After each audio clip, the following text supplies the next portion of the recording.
आज हम लोग नेबुला हाइपोथेसिस पढ़ेंगे। ये थ्योरी जिसको दिया है लैपलास और इमैनुअल कांत ने। इमैनुअल कांत और लैपलास ने नेबुला हाइपोथेसिस दिया है, जिसमें उन्होंने बताया है यूनिवर्स का फॉर्मेशन।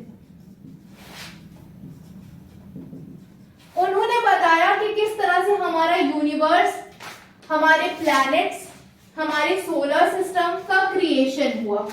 ठीक है, तो नेबुला से क्या जानते हैं हम लोग? What is nebula? नेबुला का मतलब क्या है? नेबुला का मतलब बादल, एक बादल, जायंट क्लाउड। बादल भी कोई छोटा मोटा नहीं, बहुत बड़ा बादल, मैसिव क्लाउड, बहुत बड़ा क्लाउड के जब इसका विस्फोट होगा तो यूनिवर्स का क्रिएशन होगा। इतना बड़ा बादल कि जब वो फटेगा तो यूनिवर्स का क्रिएशन हो जाएगा। ठीक है, तो अब चलो ये थ्योरी स्टार्ट करते हैं। ये मान के चलो हमारे यूनिवर्स का फॉर्मेशन 5 बिलियन ईयर अगो। तो 5 बिलियन ईयर अगो कुछ भी नहीं था, सिर्फ एक क्लाउड था जिसकी डेंसिटी बहुत ज्यादा थी, घनत्व बहुत ज्यादा था।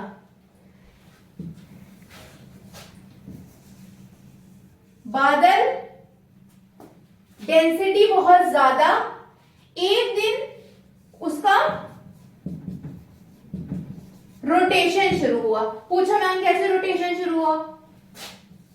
ये बादल था, एक दिन all of the sudden rotation शुरू हो गया। रोटेशन कैसे हुआ? ये बादल के अंदर भी कुछ पार्टिकल होंगे, हर चीज एटम और पार्टिकल से मिलकर बनी है, राइट?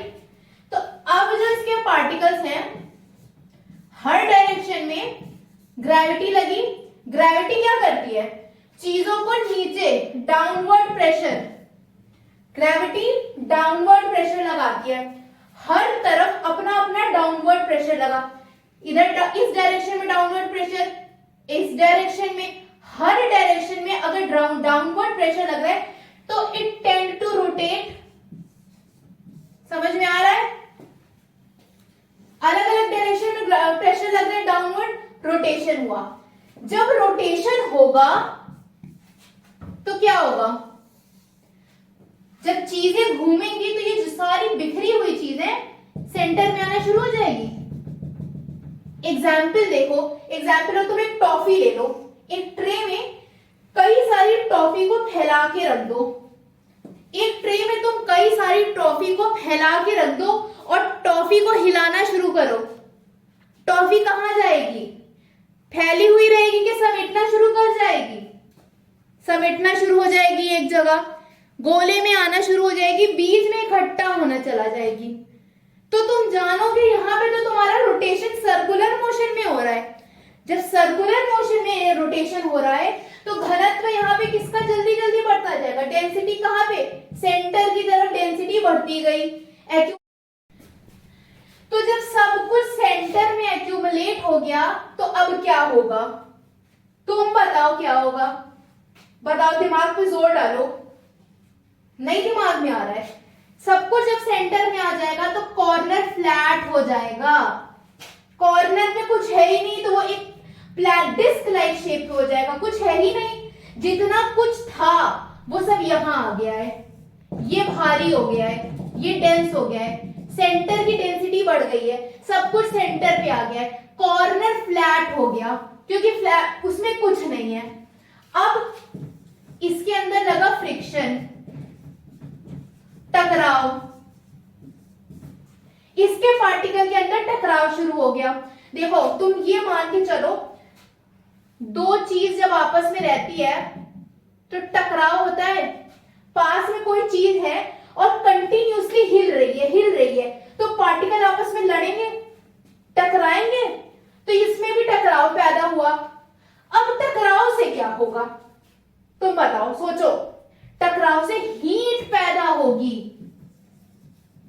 टकराव से पैदा हुई हीट, हीट से क्या हुआ, जब एक्सेस हीट डेवलप होती गई, with time excess heat develop होती गई। ये कोई एक दिन का तो प्रोसेस है नहीं ना, विद टाइम प्रोसेस हुआ और विद टाइम हीट डेवलप होती गई। एक दिन हीट इतनी बढ़ी, इतनी बढ़ी, इतनी बढ़ी कि ये जो क्लाउड है इसका एक्सप्लोजन हो गया। क्या हो गया, एक्सप्लोजन हो गया। ठीक है, देखो ध्यान, ये तुम कोर पे जाओ, बेसिक्स पे जाओ। जब तुम कोर पे जाओगे तो जब ये फटा, न्यूक्लियर फिजन रिएक्शन हुआ, इस पे क्या रिएक्शन लगा, fission. What is nuclear fission reaction? तुम पूछो मैम न्यूक्लियर फिजन रिएक्शन क्या होता है, बताओ। इस पे न्यूक्लियर फिजन रिएक्शन लगा और ये ब्लास्ट कर गया। अब तुम बताओ न्यूक्लियर फिजन रिएक्शन क्या होता है। तो बच्चों देखो, न्यूक्लियर फिजन रिएक्शन में अलग अलग पार्टिकल है, अलग अलग पार्टिकल है, देखते जाओ, अलग अलग पार्टिकल है, मॉलिक्यूलर हो एटम, अलग अलग पार्टिकल है। ये सारे पार्टिकल एक हो गए, एक किसी पार्टिकल में आके मिल गए, सम्मिलित हो गए, तो न्यूक्लियर फिजन रिएक्शन लगा। मैं तुम्हें एग्जांपल से समझा रहा हूं। अब तुम सब लोग मेरे लिए खीर लेकर आ जाओ, मान लो कॉल मैडम को खीर खिलाएंगे, जितने बच्चे हैं सब मेरे लिए खीर लेकर आ गए। ठीक है, अपने अपने कटोरों में खीर लेकर आ गए। मैंने क्या कहा कि ठीक है भाई, तुम लोग मेरे लिए खीर लाए हो, धन्यवाद। अब एक काम करो, कटोरा मैं कहां लेकर जाऊं, इसको एक बड़े कटोरे में पलट दो। सब लोगों ने खीर अपनी अपनी मेरे एक बड़े कटोरे में डाल दी। चाहे तुम जितने अच्छे कराच के उसको डालो, लेकिन कुछ ना कुछ रेसिड्यू खीर का बचा होगा, राइट? कुछ ना कुछ रेसिड्यू जरूर बचा होगा, टिल द टाइम तुम उसको वॉश ना कर दो।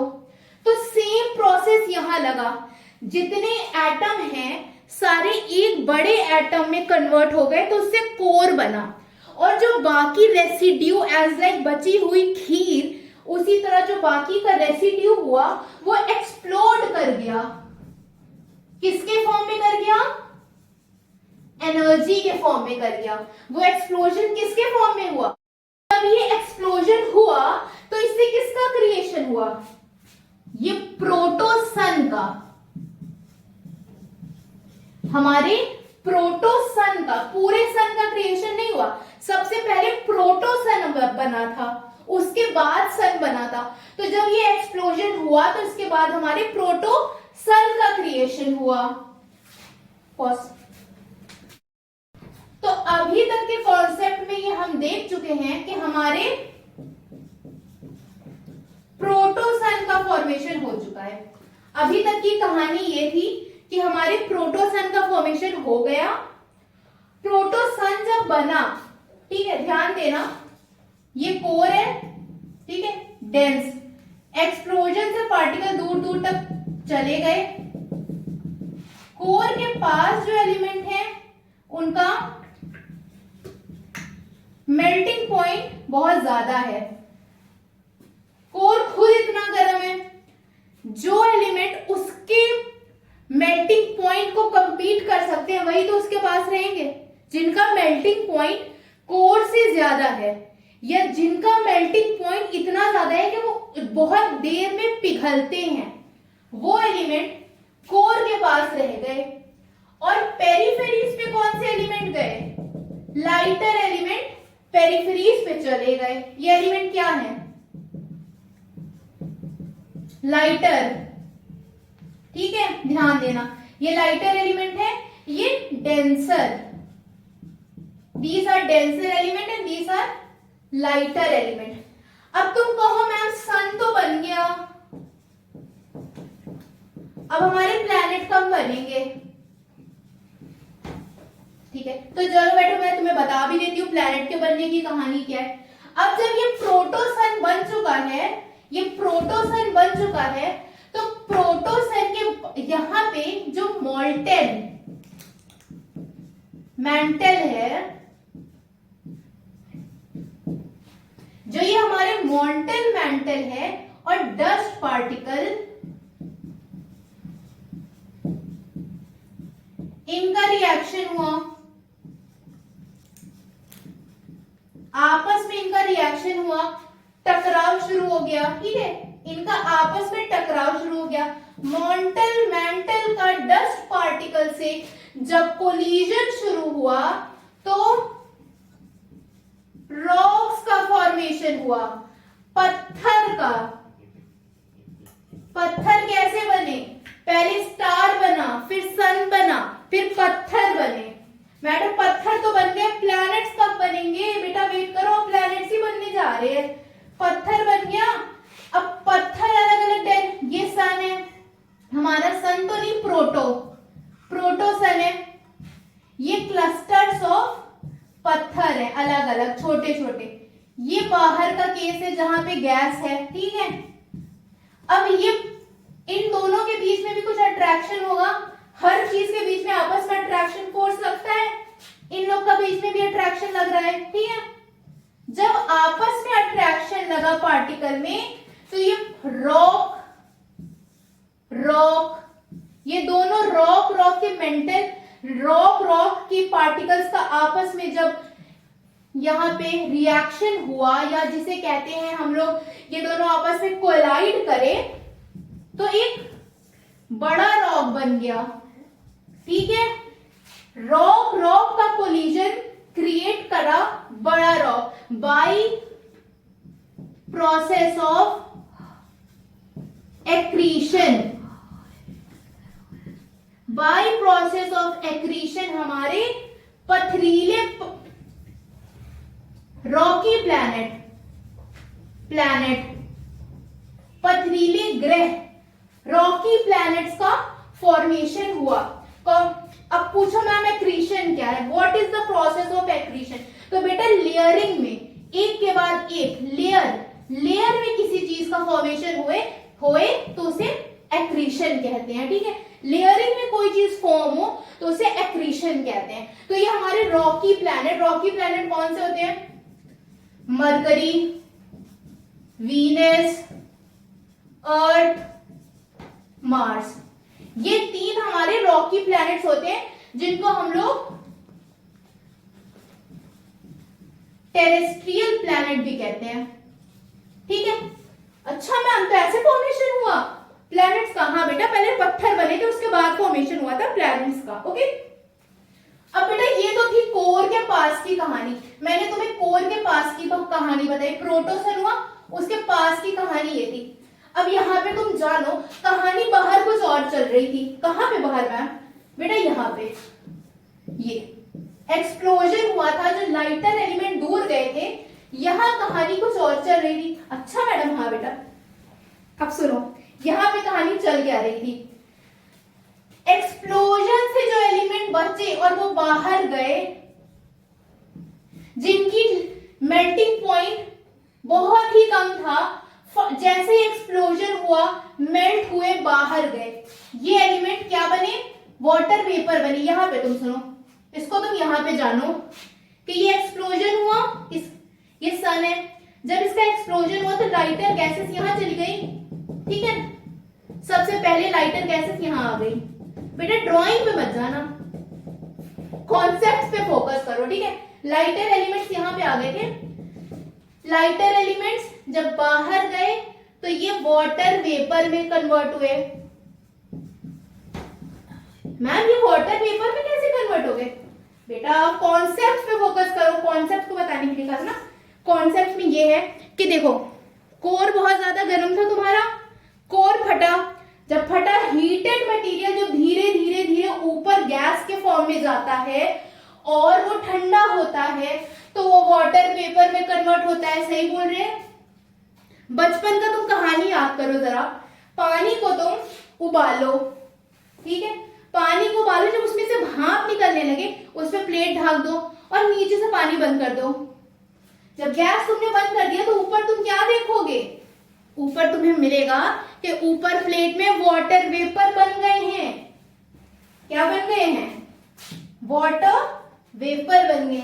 अब ये वाटर वेपर का कंडेंसेशन होगा, राइट। ये वाटर वेपर का कंडेंसेशन होगा जब एकदम ठंडा हो जाएगा। कंडेंसेशन, वाटर वेपर का कंडेंसेशन तुम्हें आइस पार्टिकल्स में कन्वर्ट कर देगा। ठीक है, वाटर वेपर का कंडेंसेशन ने आइस पार्टिकल्स बनाए। अब ये प्रेजेंट आइस पार्टिकल रिएक्ट करेंगे, टकराएंगे डस्ट पार्टिकल से। ये आइस पार्टिकल डस्ट पार्टिकल से टकरा के रिएक्ट करके क्या बना देंगे? गैस डेंस बना देंगे। गैस डेंस बना देंगे। और गैस डेंस का जब एक्रीशन होगा तो क्या बनेगा? गैसियस प्लैनेट बनेंगे।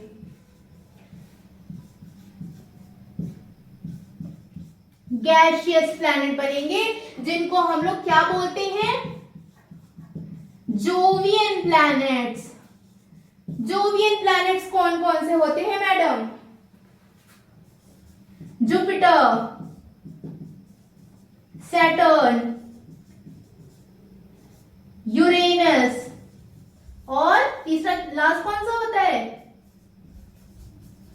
नेपच्यून होते हैं। तो बेटा ऐसे बने हमारे जोवियन और टेरेस्ट्रियल प्लैनेट। और ये पूरी कहानी किसने बनाई? इमैनुअल कांत और लैपलास ने दुनिया के सामने लेकर आए। तो चलो इसका रिवीजन कर दो जल्दी से, ठीक है? अब रिवाइज करके बताओ। रुको बताती हूँ तुमको।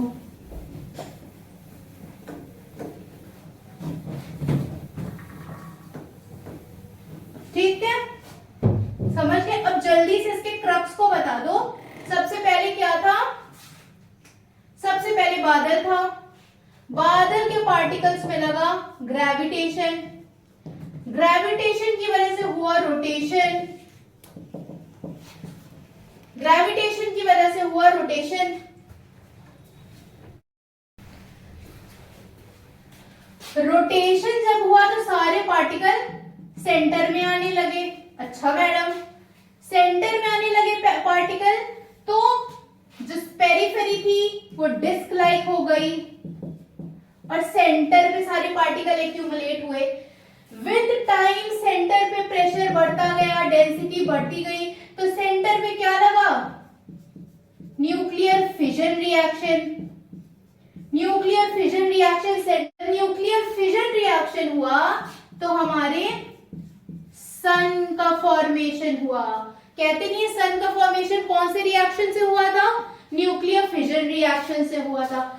न्यूक्लियर फिजन रिएक्शन ने जब हमारे प्रोटोसन को बनाया, लाइटर एलिमेंट दूर चले गए थे, हैवी डेंसिटी वाले एलिमेंट पास रहे थे। हैवी डेंसिटी वाले एलिमेंट का फिर रिएक्शन हुआ डस्ट पार्टिकल से, तो क्या बना? रॉक बना, पत्थर बने। हेवियर एलिमेंट का रिएक्शन डस्ट पार्टिकल के साथ हुआ, पत्थर बना। और पत्थर पत्थर का, रॉक रॉक का आपस में जब रिएक्शन हुआ तो बड़ा रॉक बना। और बाय प्रोसेस ऑफ एक्रीशन क्या बन गया? Terrestrial oblique Rocky planets. जल्दी से बता दो बेटा रॉकी प्लैनेट्स का नाम।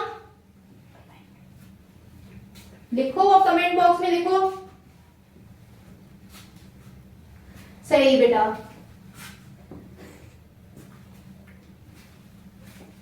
और बाहर क्या कहानी चल रही थी? नहीं, हाँ, मरकरी, वीनस, अर्थ, मार्स। और बाहर क्या कहानी चल रही थी? बाहर जो लाइटर एलिमेंट थे पेरिफेरीज पे, लाइटर एलिमेंट का रिएक्शन किसके साथ हुआ? और बाहर क्या कहानी चल रही थी? ये जो लाइटर एलिमेंट थे इनका रिएक्शन हुआ वाटर वेपर से। यहां से बाहर आए, वाटर वेपर बने। वाटर वेपर का कंडेंसेशन आइस क्रिस्टल और डस्ट पार्टिकल का जब आपस में टकराव हुआ, by process of accretion gas dense बना। और गैस डेंस से हमारे गैसियस